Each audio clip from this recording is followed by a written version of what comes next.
Hey guys, welcome back to my YouTube channel, and today guys, we are reading Racing in the Rain, chapter 22, I think it's 22, yeah, it's 22 guys. We're gonna read this chapter, and yeah, let's get started in chapter 22 guys, and let's get started.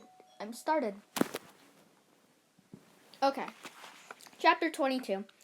It was an evening on which Denny took me along to the hospital to visit Eve, though I didn't get to go inside after the visit. Zoe and I waited in the car while Maxwell and Trish joined Denny to talk on the pavement.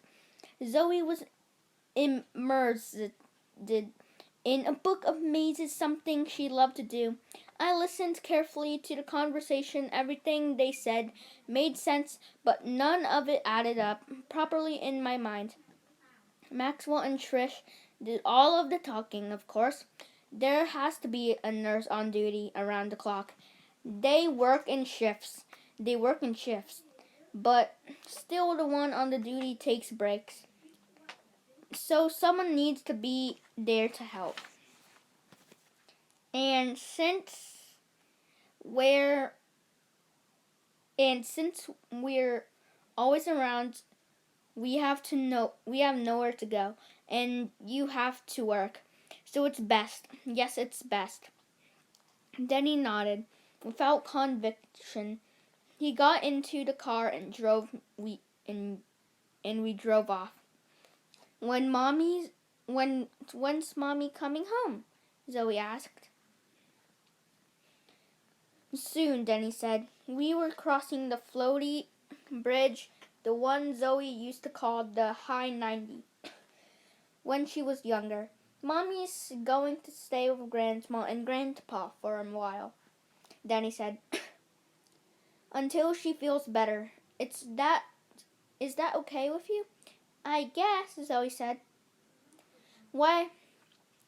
It'll be easier. He broke off.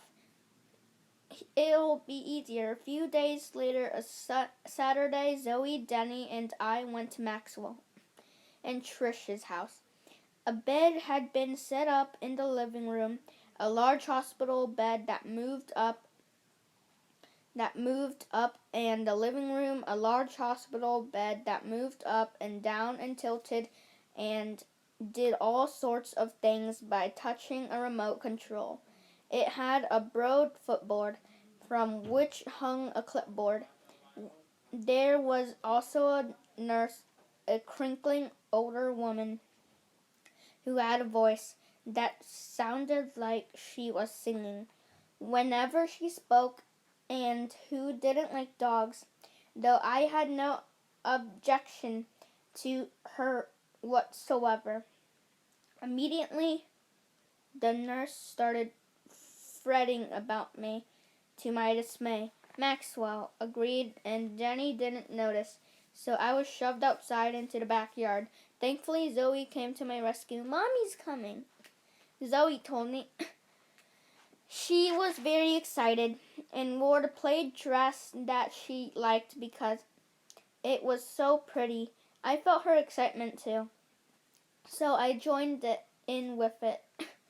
Played, she threw a ball for me, and I did tricks for her, and we rolled together in the grass. It was wonderful. It was a wonderful day. The family all together again. It felt very special.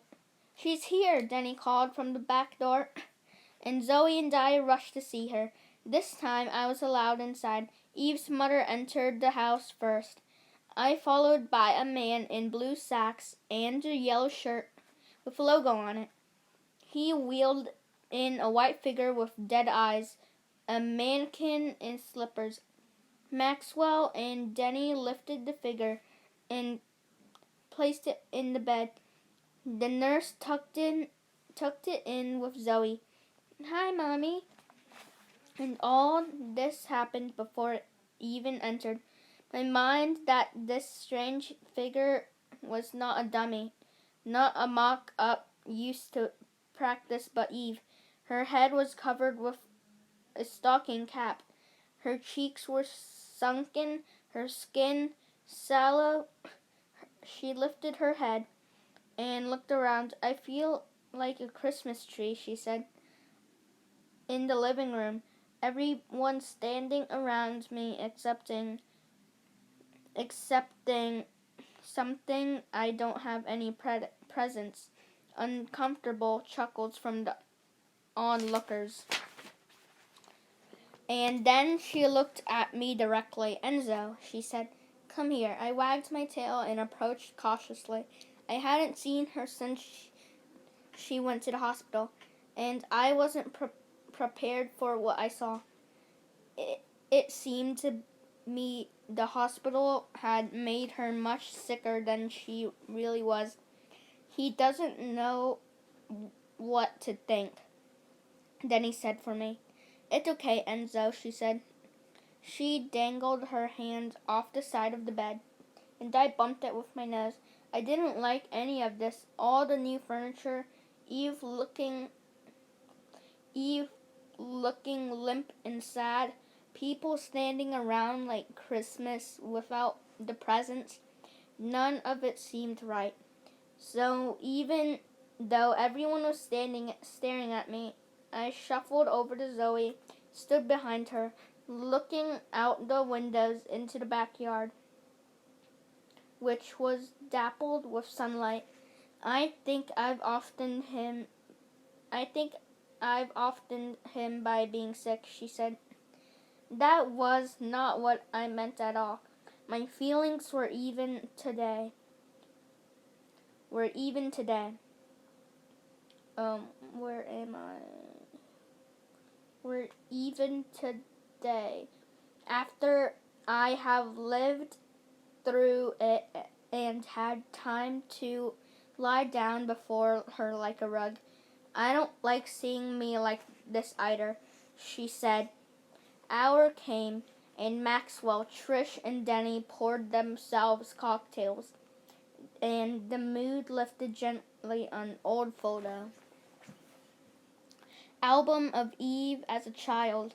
She was taken out from hiding, and everyone laughed, while the smell of garlic and oil floated from the kitchen, where Trish cooked the food. Eve showered with the help of the nurse. When she emerged from the bathroom in one of her own dresses and not the hospital gown and robe, she looked almost normal, except where was the darkness behind her eyes? It looked like she had given up. She tried to read Zoe a book, but she said she couldn't focus well enough. So Zoe tried her best to read to Eve, and her best was fairly good. I wandered into the kitchen, where Denny was again talking with Trish and Maxwell. We really think Zoe should stay with us, Maxwell said, until Trish echoed, standing at the stove with her back to us. So much of language is unspoken. So much of language is made of looks and gestures. Trish robotic repeating of the single word until revealed everything about her state of mind.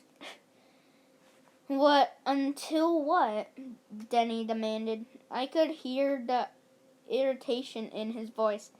How do you know what's that to happen? You're condemning her to something before you even know. Trish dropped her frying pan onto the burner with a loud clatter. She began to sob. Maxwell wrapped his arms around her and enveloped her in embrace. He looked over at Denny. Please, Denny, we have to face the reality of it.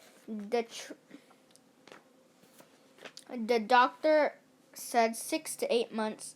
He was quite definite. Trish pulled away from him and steadied herself, sniffed in her tears. My baby, she whispered. Zoe is just a child. Maxwell continued. This is a valuable time. The only time she has to spend with Eve. I can't imagine. I can't believe for a second that you would possibly object. You're such a caring person, Trish added. I could see that Denny was stuck. He had agreed to have Eve stay with Maxwell and Trish, and now they wanted Zoe too. If he objected, he would be keeping a mother and a daughter apart. If he accepted their proposal, he would be pushed away. He would become an outsider in his own family. I understand what you're saying, Denny said. We knew you would, Trish interrupted. But I'll have to talk to Zoe. What about it to see what she wants? Trish and Maxwell looked at each other uneasily. You can't seriously consider asking little girl what she wants, Maxwell snorted. She's 5, for heaven's sake. She can't. I'll talk to Zoe to see what she wants, Danny repeated firmly. After dinner, he took Zoe into the backyard, and they sat together on the terrace steps. Mommy would like it if you stayed here with her and Grandma and Grandpa, he said. What do you think about that? She turned it over in her head. What do you think about it? She asked. Well, Denny said, I think maybe it's the best thing. Mommy had missed you so much, and she wants to spend more time with you. If it would just be for a little while until she's better, and she can come home. Oh, Zoe said, I still think I still get to take the bus to school. Well, Denny said, thinking, probably not. Not for a while, Grandma or Grandpa. Grandpa will drive you to school and pick you up. I think when Mommy feels better, you both will come home. Then you can take the bus again. Oh, said Zoe. I'll come and visit every day, Danny said, and we'll spend weekends together. And sometimes you'll stay with me too. But Mommy really wants you with her, Zoe nodded somberly. Grandma and Grandpa really want me too, she said. Danny was clearly upset, but he was hiding it in a way that I thought little kids didn't understand. But Zoe was very smart, like her father. Even at 5 years old, she understood. It's okay, Daddy, she said. I know you won't leave me here forever. He smiled at her and took her little kid hand and held it in his own and kissed her on the forehead. I promise I will never do that, he said. It was agreed. Then she would stay. As the night wound down, I found Danny sitting in the stuffed chair next to Eve's bed, nervously tapping his hands against his leg. Denny, please. There was something about the tone of her voice, something pleading in her eyes, that made him stop. Please go home, she said. He scratched the back of his neck and looked down. I don't want you to see me like this. Like what? Said Denny. Look at me, she said. My head is shaved. My face looks old. My breath smells bad. I'm ugly. I don't care what you look like, he said. I see who you really are.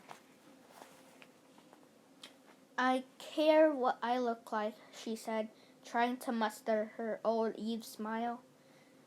When I look at you, I see my reflection in your eyes. I don't want to be ugly in front of you. Denny turned away as if to shield her eyes from her. I'll pack Zoe's things and come back in the morning, he said. He said finally, without turning around. Thank you, Denny, Eve said, relieved he kissed Eve goodnight, tucked Zoe into bed, and then he left. I was surprised when he left me with Eve.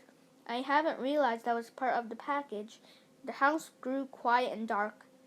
Zoe in bed, Maxwell and Trish in their room with their TV blinking under the door. Eve was settled into her bed in the living room, with the nurse sitting in a dark corner playing a page of her word search book, in which she circled the hidden messages. I lay next to Eve's bed. Later, Eve was asleep, and the nurse nudged me with her foot. I lifted my head, and she held me a finger to her lips. She told me to be a good dog and follow her, which I did. She led me through the kitchen, through the laundry room, to the back of the house, and she opened the door and led to the garage. In you go, she said. We don't want you to disturbing Mrs. Swift during the night. I looked at her, puzzled. Disturb Eve? Why would I do that? She took my hesitation as rebellion. She snatched my collar and gave it a jerk. She shoved me into the darkness, to the dark garage, and closed the door. I heard her slippers tread away back into the house. I was not afraid. All I knew was how dark it was in the garage. I wasn't too cold, and it wasn't overly unpleasant. If you don't mind the concrete floor and the smell of engine oil in an absolutely pitch black room, I was sure there were no rats, as Maxwell kept a clean garage for his valuable cars. But I had never slept in a garage before. I restlessly bided my time, hours into my nightmare. The garage door opened, and Eve was there in the nightgown, silhouetted by the nightlight in the kitchen. Enzo? She questioned. I said nothing, but I emerged from the darkness, revealed to see her again. Come with me. She led me back into the living room, and she took a cushion from the sofa and placed it next to her bed, and she told me to lie on it, and I did. Then she climbed onto the bed and pulled up the sheets to her neck. I need you with me, she said. Don't go away again. But I hadn't gone away. I had been kidnapped, aka dog-napped. I could feel the sleep pressing down on her. I need you with me, she said. I'm so afraid. It's okay, I said. I'm here. She rolled to the edge of the bed and looked down at me. Her eyes gazed. Get me through tonight, she said. That's all I need. Protect me. Don't let it happen tonight, Enzo, please. You are the only one who can help. I will, I said. You're the only one. Don't worry that the nurse I sent her home. I looked over to the corner, and the crinkly old woman was gone. I don't need her, she said. Only you can protect me. Please don't let it happen tonight. I didn't sleep at all at night. I stood guard, waiting for the demon to show his face. The demon was coming for Eve, but he would have to get past me first. And I was ready. I noted everything, every sound, every creak, every change in the air. By standing on shifting my weight, I silently made it clear on the demon that he would have to contend with me if he intended to take Eve. The demon stayed away in the morning. The others awoke and cared for Eve. I was able to relinquish my guard duties and sleep. What a lazy dog, I heard Maxwell mutter as he passed me, and then I felt Eve's hand on my neck stroking. Thank you, she said, thank you. Chapter 23. guys, I'm gonna see how much pages this is. Not that much, guys, so I'm gonna read chapter 23 too. Okay. Chapter 23.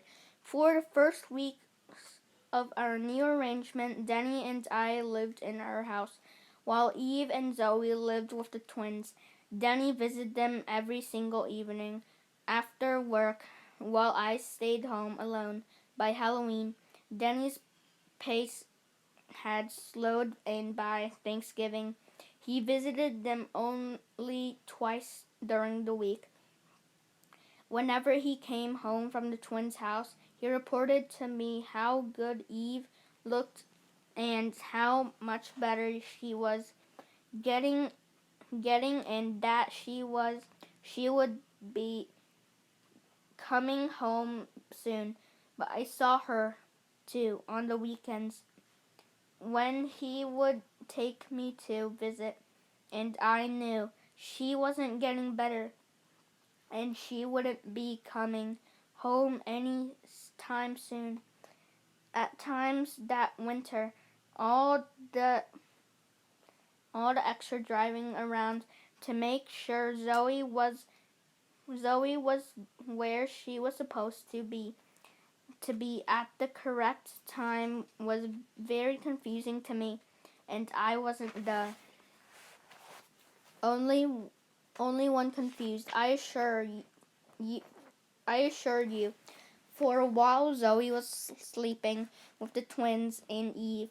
They often called upon Denny to shuttle her to and from soccer practice or ballet or birthday parties. Sometimes Denny would receive a reminder call before the pickup time. Sometimes he received the reminder call after the scheduled pick-up time, and that was never good. He would leap to his feet, throw on his jacket, and run out of the house at full speed, only to return later, scratching his head. I'm sure, they told me. 5 o'clock, he would say. I could have sworn they said 5. I know that sometimes his tardiness was due to his forgetfulness, as he was always very tired and sad, but it was also because of the extra hours he was working to make up for all the times he had to take off in order to attend to Eve. One incident in particular drew the ire of Maxwell and Trish above all others. Denny was supposed to pick up Zoe from her ballet class, which was taught at the dance studio located in a strip mall near Coal Creek, which, as you can imagine by its name, she was a particular scenic place. That evening, Denny's car decided to stop working. He called Maxwell and Trish many times to alert them to this predicament, but Alice, he could not reach them. Denny grew more frantic as the hour grew late. Finally, he called the orange taxi, which was able to come to our house immediately, and together we drove across the lake to retrieve Zoe. I went to at the insistence of the driver, who was particularly fond of dogs, though he didn't own one himself due to his allergic disposition of his wife. He arrived at the dance studio over an hour late, and then we got there. Zoe was sitting on the pavement outside of the building with an older man. Both of them wore jackets that were too light for the weather. The teacher had to leave. The man said, "I'm the custodian." I told her I'd wait. Denny thanked the man, and as we three returned to the taxi. A dark SUV squealed into the parking lot. Trish jumped out of the car and ran toward us. I got a call from another parent who drove by and saw Zoe sitting out on the curb. She snapped at Denny. "Oh, you poor dear. You're absolutely freezing." She wrapped her own coat around Zoe and put it enveloping her, and she guided Zoe to the waiting car, where she helped her into her booster seat in the back. "What on earth do you think you're doing?" she hissed at Denny after the car door had closed. "My car broke down," he said. "I tried to call." "Well, you didn't try hard enough, did you?" "She is a little girl, Denny. She should not be left to sit in the dark, cold parking lot with a janitor. You should be ashamed." "My car." "Then you should get yourself a new one. I don't know what less dependable, your car or you. I'm finished asking you to help with Zoe. Finished." She climbed back into her very large car and drove away quickly. He returned to our taxi and went home. This incident affected Denny very much, not because it wounded his pride, but because it interfered with his relationship with Zoe. Oh, my neck hurts. With Zoe, you see, Denny missed Eve tremendously, but he missed Zoe even more. I could see it most of on the days when he kept Zoe overnight and we got to walk her to her bus stop. On those mornings, our house seemed filled with electricity, so that neither Denny nor I need the alarm clock to wake. Instead, we waited anxiously in the darkness until the hour came to rouse Zoe. We didn't want to miss a single minute we could spend her. On those mornings, Denny was a different person altogether. The way he so lovingly packed the sacked lunches, often writing a note on the piece of paper, I thought, or a joke he hoped she would find at lunch and might make her smile.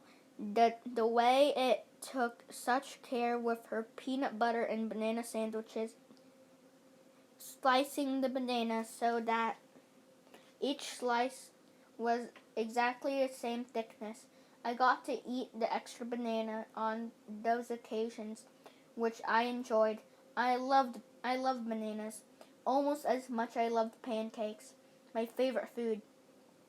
I knew it was Denny's intent to be late to pick up Zoe, but as on a racetrack, the reasons why matter less than the facts at hand. And really, Trish was right. A little girl should not sit in the cold, dark parking lot for an hour with a janitor. Even Denny would admit that.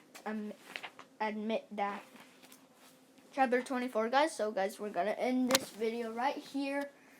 And, guys, I hope you enjoyed these two chapters. And, guys, so yeah, hope you enjoyed this video. Don't forget to subscribe, like, and comment all down below. And, guys, yeah, see you next time. Bye.